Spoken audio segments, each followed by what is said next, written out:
Bump. Yeah. Hey, welcome to the victory celebration, the Fanatical Browns postgame show. As that's right, the Brownies outlast the Jags in a 31-27, outrageously crazy, longest game of all time. Welcome, Steve. Yeah. Welcome, Sam.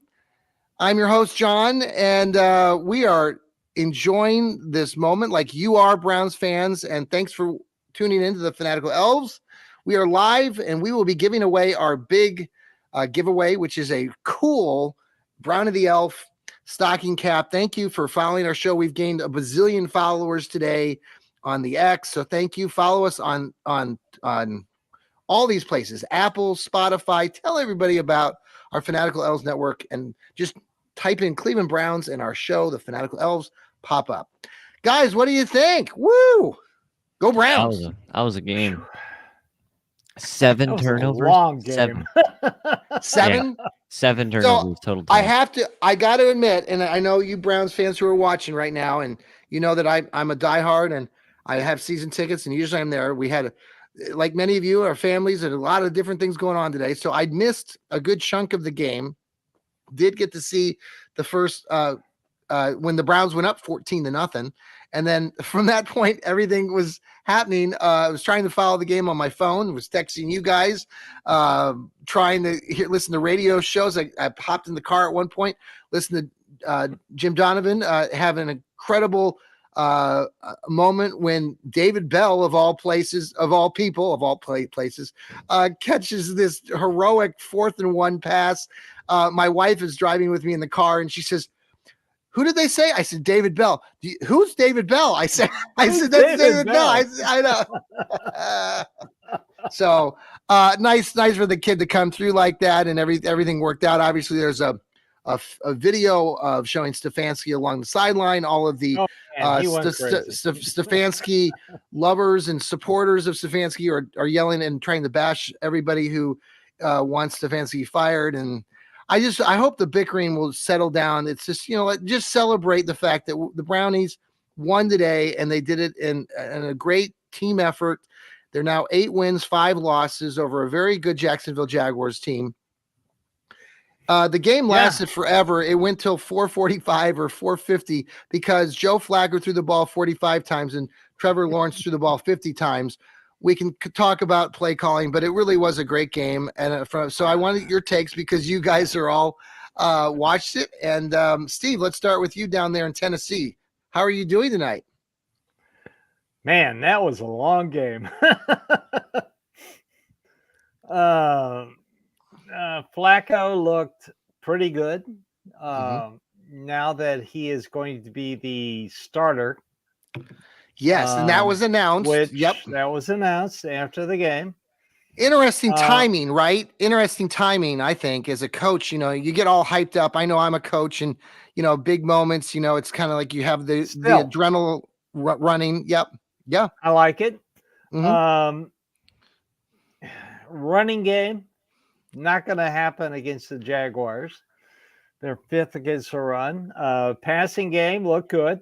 Flacco had a ton of yards.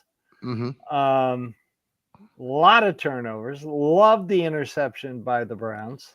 Martin Emerson, Samuel said it. He had a game today. Oh my goodness. Yeah. What a game by him.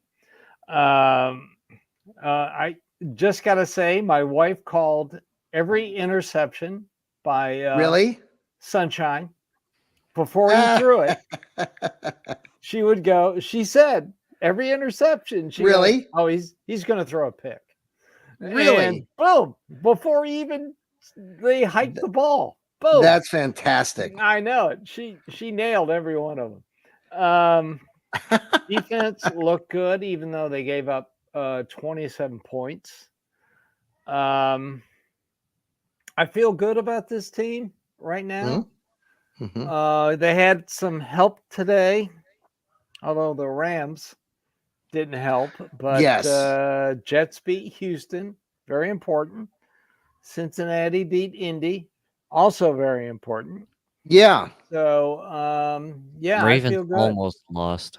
I know. I told John about it before we came on the air. He didn't see the end of that game. I'm glad I didn't. Yeah, you would have thrown something at TV. I almost did. Yourself. God, Ravens are so freaking lucky. But anyway, right? good win, Yeah. solid win. It's on to host the Bears. Let's do it. The Bears.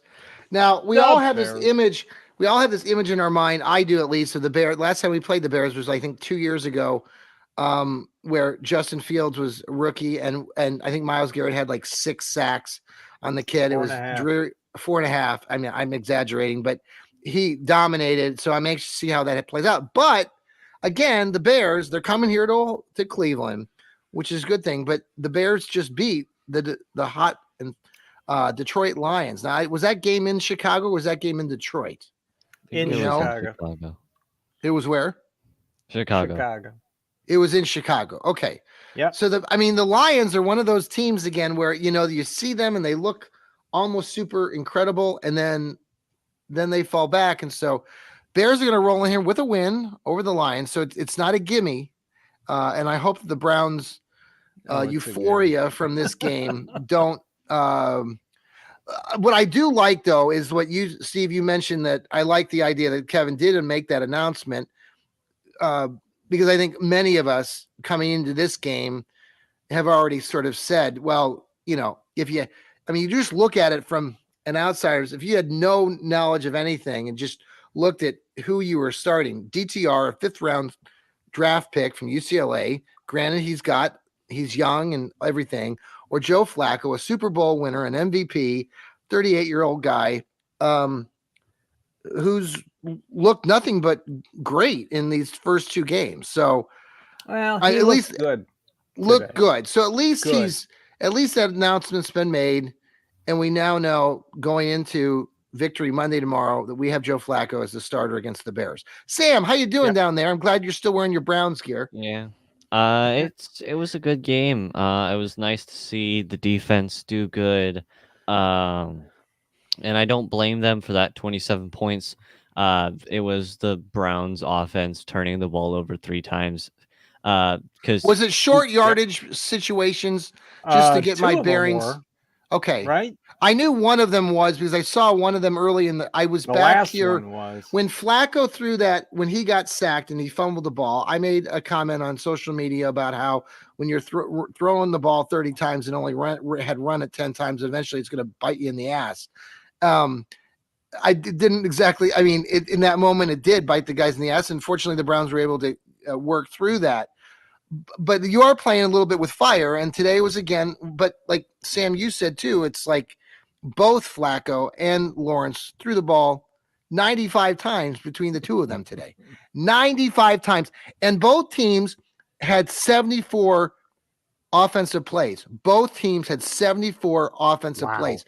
So when my nephew Grayson says, why is the game still going on? It's 4:45. The first quarters are over in the first games. I'm like, well, it's because of that. Sam, go ahead. I cut you off a little bit. No, it's fine. It's fine. The defense, they really did good. 3 interceptions. Who had that one Jaguars fumble? Was that at the end of the game? Because I don't remember seeing that one. I feel like I might. I don't know. But they had a fumble. I just don't remember that fumble. But who recovered it? We recovered it, or we fumbled it? No, they fumbled it. It was the Jaguars who fumbled it. Browns recovered it. Okay. But either way, it was a good game defensively. Offensively, Joe Flacco, 311 yards, 3 touchdowns. That one interception was kind of weird, but it didn't matter a whole lot because of our defense just being so good at that moment. Our defense really made the Jaguars. When did that interception happen? Tell me, because I missed bits and pieces of it. It was like middle of the, I don't remember the exact timing. Quarter? I think it might have been the second quarter. Okay. But then Joe Flacco the Browns wide receiver got caught up. He was running a route across the middle, and he got in route. Okay. Yeah, I kind of collided into one of the defenders. Yeah, exactly. Okay. Yeah, that one. The Jags guy was right there. Yeah, I that mean, Okay. one it was. really wasn't. It was a timing throw, Yeah. and the wide receiver wasn't there. Yeah, it Okay. was not the best of events for our Browns, but I don't blame anyone for it. It was Well, just. they were up 14-0 at that time. Yeah. So Did they I score do. after that, or did we Yes. stop them? I think we stopped them. Well, I when think it we was did too. Okay. Yeah, Well, but I know when it was 21 set. What I was really pissed off about in that third quarter was when we went up 21-7, and Kareem Hunt had just scored that touchdown on the goal line, and then we get the Bravo, ball. Kareem We Hunt. get the ball back immediately, and we're up 14. Early. I mean, mid.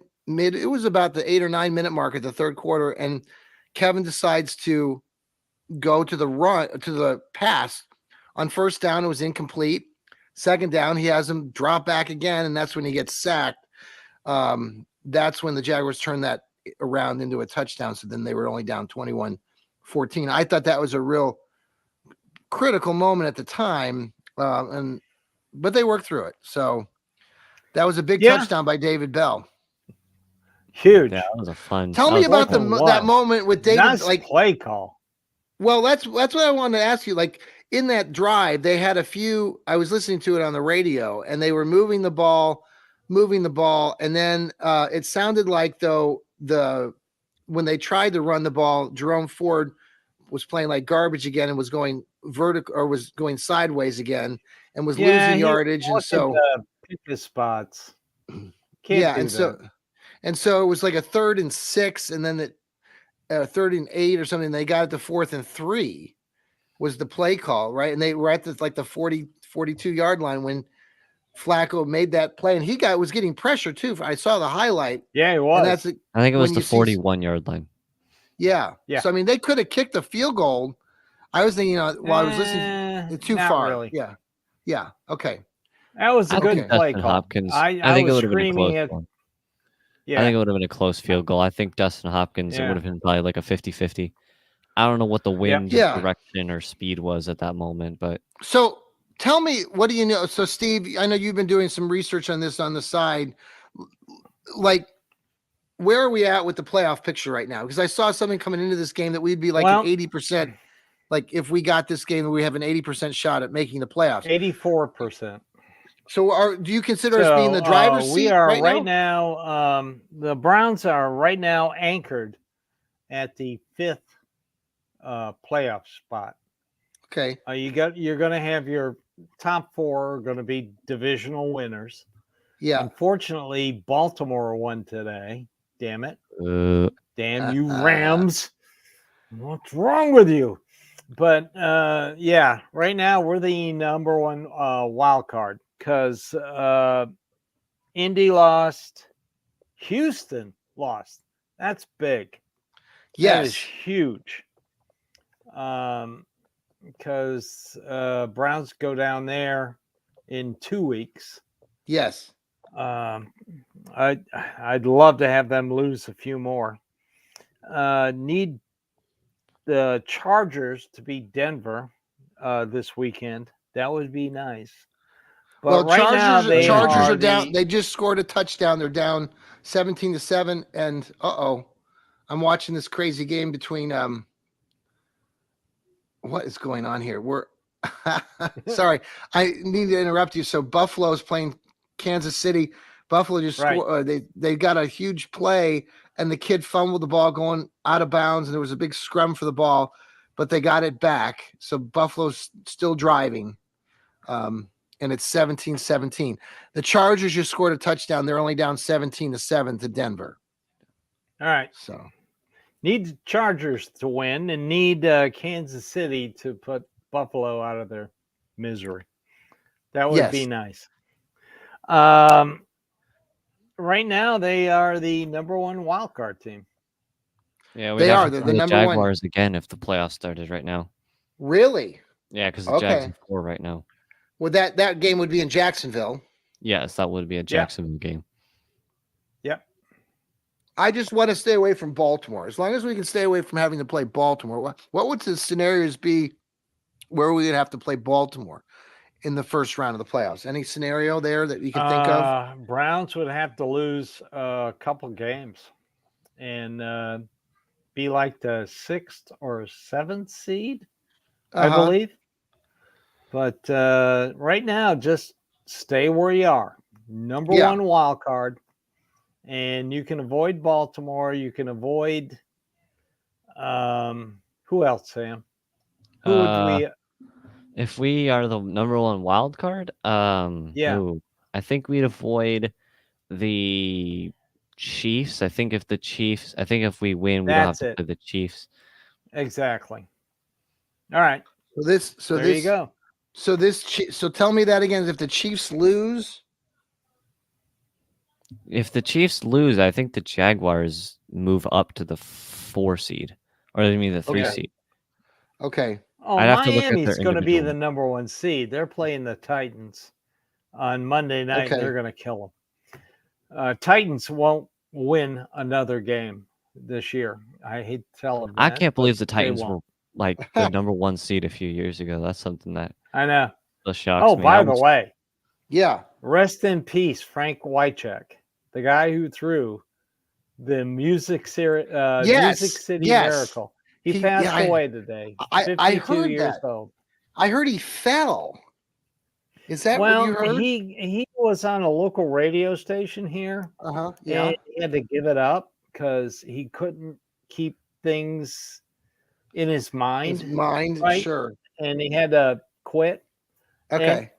And, he hated the Browns.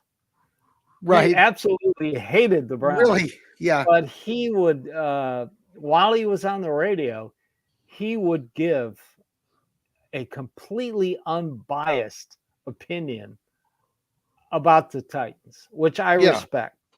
Sure. So, Sure. yeah, when he quit radio, and I kind of figured, he's not long for this world. He had too many concussions. Right. Yeah. Hey, let's pause for our commercial breaks, and we'll be right back. This is the Fanatical Browns post-game show. Browns outlast the Jags 31-27. We'll be right back because we're going to announce the winner of that awesome elf knitted hat. We'll be right back to announce the winner. Stay tuned. We're back. We are the Fanatical Postgame Show. I'm John. That's Steve. That's Sam. And we're ready to announce. Well, I'm not going to announce it quite yet. I want you to hang tight, everybody who's listening or watching. Oh, I know. So I'm telling you, this Bills game is Kansas City game. It's being played back in Kansas City. And what is going on here? So he fumbled. So now they're challenging the play because the ball was never, I don't know. It was never. So they got the ball back. Now they're calling the challenge flag because they're saying the Buffalo player never caught the ball, or I don't know. I'll tell you, that's one team, the Buffalo Bills. Here they are 6-6 playing this game. I mean, so really, does it do us better? I mean, at this point, for the Chiefs to lose this game or the Bills to lose this? Because you want the Chiefs to win this game. Yeah. You want the Chiefs because then you're really putting the Bills. Get Buffalo out of there. Chiefs, by the way, I was incorrect. The Chiefs beat the Jaguars in their head-to-head matchup. So if the Chiefs lose, they would still stay at the 3 seed. Okay. There you go. Okay. Thank you. Yeah. Sam. By the way, the all 4 of our division are in the playoffs right now. Really? And we've talked about that throughout the season, if that would be possible. And here we are in week 14. In week 14, we're still there. So that includes the Cincinnati Bengals. Yeah, are we? Well, yeah, they won today.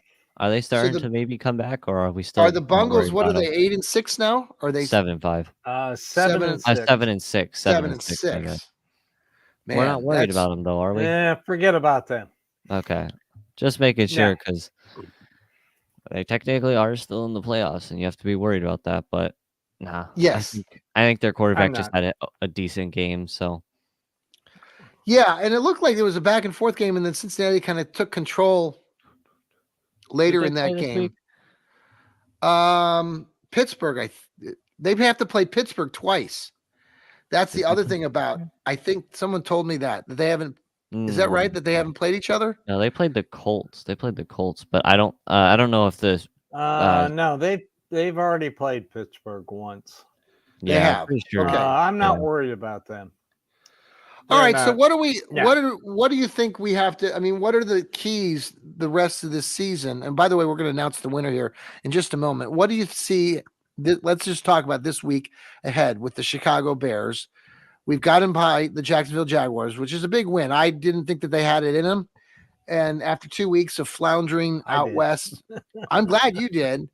I'm more of the erratic host here at the Fanatical Elves, and I'm known for my irrational behavior and thoughts, which is fine. And I guess before we go any further with this assessment the week ahead, I think what's really annoys me the most, and I know I talked to you guys about this off air, and there's a lot of podcasts out there and a lot of people, there are a lot of bloggers who write. What I truly appreciate about you guys and the people that are part of this network is that, we try to write as honest opinions. We don't always agree on those opinions, but I get really tired of reading other people's blogs and podcasters who come out openly and try to really crucify Browns fans and try to tell us Browns fans that we don't know what the hell we're talking about. And I'm here to say, and many of you who have, and Steve, you've been a long follower of the Browns, that these guys can just shut up. I mean, we're Browns fans. This Cleveland knows we know football.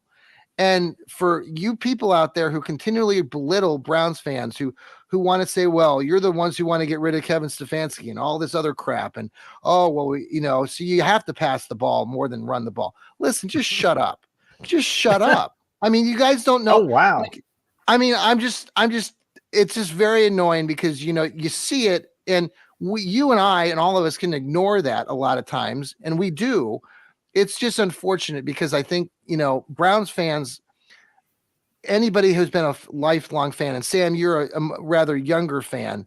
I don't know how to explain it. It's just basically like there's an unspoken rule about being a Browns fan, and everybody knows it. Like if you're a loyal fan and have been one for decades, like Steve and I, you have an understanding, and I get annoyed by people who come in the way of that and try to think that they're better than all of us. And three-quarters of these people live out of the state. They don't live in Cleveland. And not to say that, like, Steve, you're the most diehard, Browns fan in Nashville. But there are a lot of people who write for this about this team who say that they're Browns fans and they talk about these games, but they don't. They rather would rip the fan base, and I'm tired of it. So, all right. There you go. I forgot what I was talking about. Well spoken, okay. John. Yeah. So let's talk about Chicago. What do you think they need to do? Just the same old? Do you expect them to be passing the ball all over the field again against the Bears? I expect them to run a little more. I mean, Jaguars, good the last run 2 weeks, defense. they still haven't done it. So, yeah. I think they're gonna pretty much. Do we know anything about the Bears right now? How they have done against the run? I mean, are they? Not really. Okay. I mean, we're not really paying attention to the Bears that much. Actually, we have a colleague, or not a colleague, somebody that he has his NFL Outdated show. I'll have to get in touch with him. He's a big Bears fan. Might have him on one of our shows this week. So there you go. Yeah. Sam, anything that you're expecting this next week with the Bears? Well, if I'm not mistaken, the Bears are the second best team in terms of least amount of runs, yards let up. Maybe they're third, actually. Oh, okay. 49ers at 948, and then the Bears are at 1,088, and then the Eagles are 1,084, so they're third. But giving up yards? Yeah, I believe so. So the Bears are a decent run defense. And ours are 1343. But we'll see. I think running the ball will be an important factor. But I think throwing the ball, I mean, clearly we've thrown it. What has it been? 90? We've thrown it 90. Yeah, between last week and this week, or the last 4 weeks now, we've thrown the ball over 40 times for the last 4 straight weeks. Yeah, and so I think throwing the ball There is you still have going to it. be important. But I think it'll be interesting to see what this team does, how they adjust. The Bears, they just beat the Lions, who we all thought, well, we still think they are one of the best NFC teams, but they have been Mhm. looking all really up and down. They're the Lions. I mean, if Barry Yeah, Sanders was on this team, I'd be a little bit nervous. I mean, Jared Goff, I like the kid. I'll root for the Lions just because they're NCAA or they're in the other NFC. yeah, but it'll be interesting to see what we do if not the Jaguars, the Bears take I guess the momentum from winning against the Lions and maybe turn that over if Yeah, momentum exists or anything. But yeah. it'll be an One interesting matchup. one thing with the Bears that is different about the Bears team with Justin Fields is that they use Justin Fields in the run game, correct? I mean, Yeah, he's a decent amount. yeah, so he's now when he played against the Browns that first time, it was like his first or second game as an It was NFL his quarterback. first game. First game. So I would imagine that Justin Fields, tucked in the back of his mind, recalls that, and he will use that as something that is really going to drive him in this game, which makes me a little nervous. I trust our team, and I think what they did today was outstanding, but it still has me cautious. Yeah, Thinking but about Justin it. Fields hasn't been the best. I mean, he's got 400 rushing yards, so a Okay. pretty decent amount, but he's only got Yeah. he's got the 22nd best QBR. He's 28th in yards right now, and he's 21st in touchdowns. So he has not been a Wow. good thrower. Look at And Sam so bringing it, man. Bringing Sam, it. Bringing bringing us. it. yeah, so it'll be Sam. interesting to see what Justin Fields does against this defense that especially with this game. I mean, the defense was incredible.